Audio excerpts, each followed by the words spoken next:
Sonnet 123 by William Shakespeare, 1564 to 1616.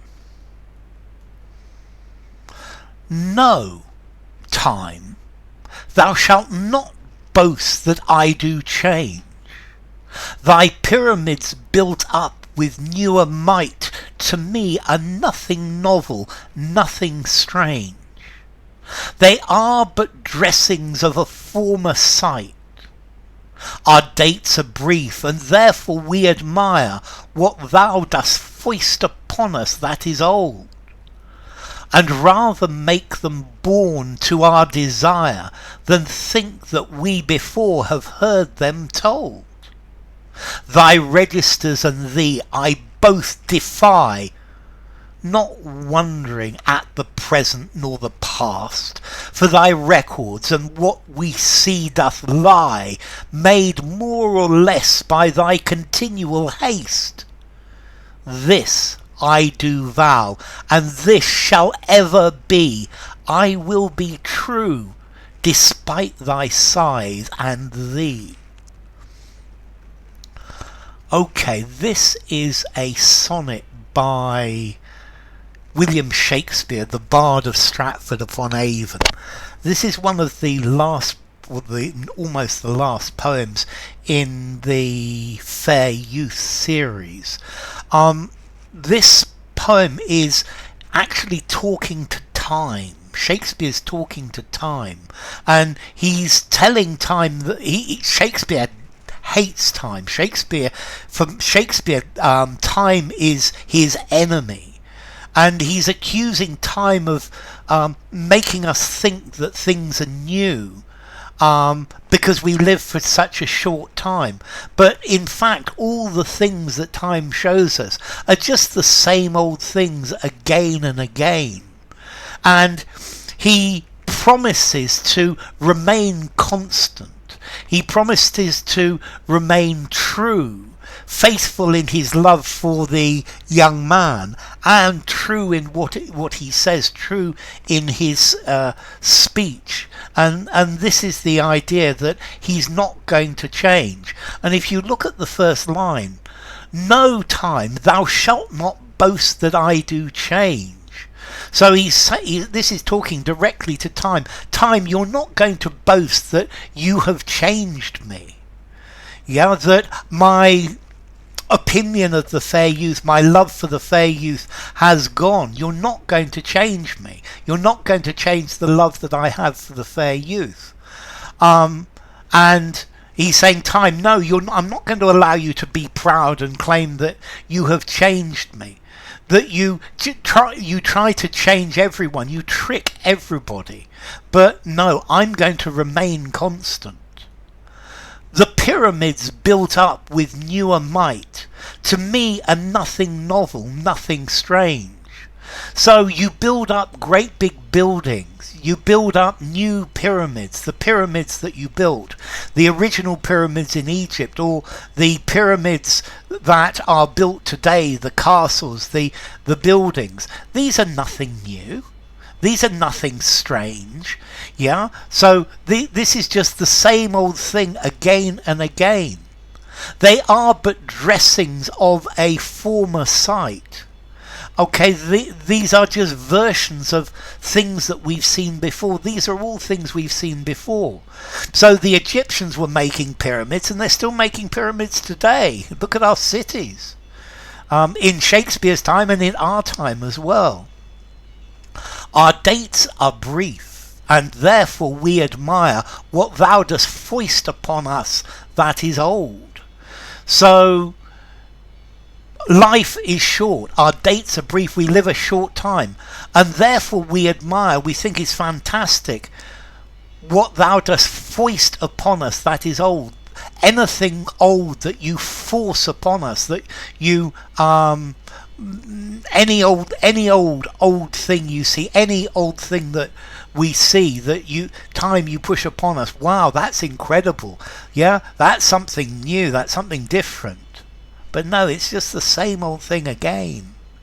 and rather make them born to our desire than think that we before have heard them told. And these things that we see, we make them suit our desires, we make them appropriate, we make them fit in our lives. Wow, this is something new, this is something fantastic, what a fantastic world I live in, because I want to live in a fantastic world, than think we before have heard them told. And we would rather do this, we would rather make them new and fantastic than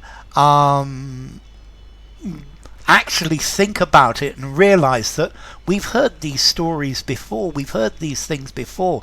There is nothing new under the sun. So the old things that you just time foists upon us, yeah, we convert these into something fantastic and new to fit our way of thinking. And we do this rather than say this is the same old thing again and again. Thy registers and thee I both defy. So I defy your registers, I think your history books, your register, your list of things that have happened, and thee I both defy. So I defy you, I defy your history books, not wondering at the present nor the past. So I'm not going to admire the present, I'm not going to admire the past, because you present it in a way meant to trick us. So he defies time. For thy records and what we see doth lie. Because your history books, your records, and the things that we see with our own eyes are meant to deceive us. Because time deceives us, because we only live a short time and we haven't seen the whole line of history. So time, you know that these things are not new, but we, as we only live a brief time, we see this, and time is making use of this weakness to make us believe what time wants. We see doth lie, made more or less by thy continual haste. So your records deceive us because time passes. They've made more important or less important by the swiftness of the passage of time. Time is so swift that we don't have enough time to realize, or we're not in this world long enough to realize the true importance or the true fact that this is old hat. This is something we've seen before. And then we have the last pair of lines, which are normally the most important bit in a sonnet. This I do vow, and this shall ever be. I will be true, despite thy scythe and thee. So I promise that I am now, and I will always be true. True in heart, true in my love for the fair youth, true in what I say.